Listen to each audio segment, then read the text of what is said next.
Alors, je rappelle que vous pouvez aller témoigner sur la page Facebook Sexe, Amour et Confinement qui a été créée par Dominique Leroy.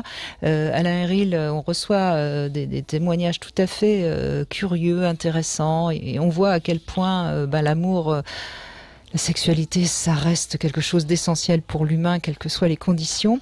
Alors j'ai eu envie aujourd'hui de vous raconter cette histoire.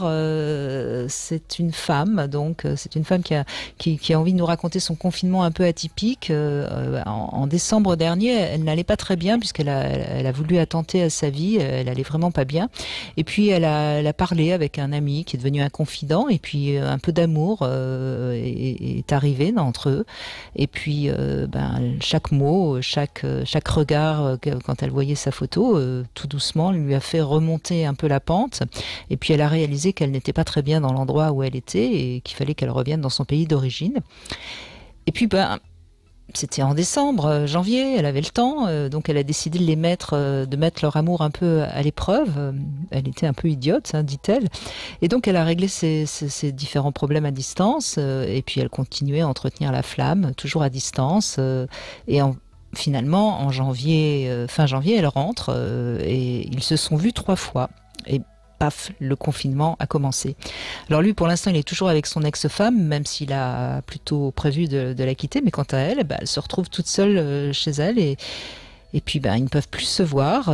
Donc ils sont toujours dans cette relation à distance. Ils ont envie de se voir, ils sont en train de s'apprécier de plus en plus. Et elle dit que c'est très très dur, qu'elle voudrait se donner à lui, qu'elle a envie de revoir son regard, d'entendre sa voix en vrai, de sentir ses mains se poser sur elle, bref, hein, Alain Héril, on imagine évidemment la suite. Et elle nous dit, tout ça, c'est à la limite de l'obsession. J'aspire à nos retrouvailles tout en espérant que l'attraction soit toujours là, que notre flamme soit plus forte que jamais. Joli témoignage, hein. Oui, c'est un joli témoignage. C'est un joli témoignage sur sur le manque aussi, sur comment le manque de l'autre nous traverse, nous travaille, comment ça active l'imaginaire aussi. Moi, à travers ce témoignage-là, je ne vois pas pourquoi, dès qu'ils pourront se revoir, je ne vois pas pourquoi il ne retrouverait plus la flamme et le désir de se retrouver corporellement, quoi. Je pense tout ça est quand même tellement basé sur de l'amour, sur du désir dans le sens le plus positif du terme, que a priori quand ils vont se retrouver, ça.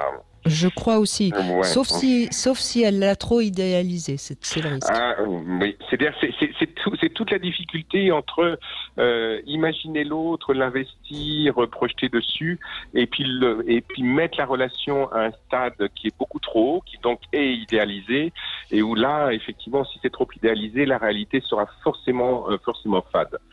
Il y a une espèce de juste équilibre à trouver, hein, bien sûr. Hein.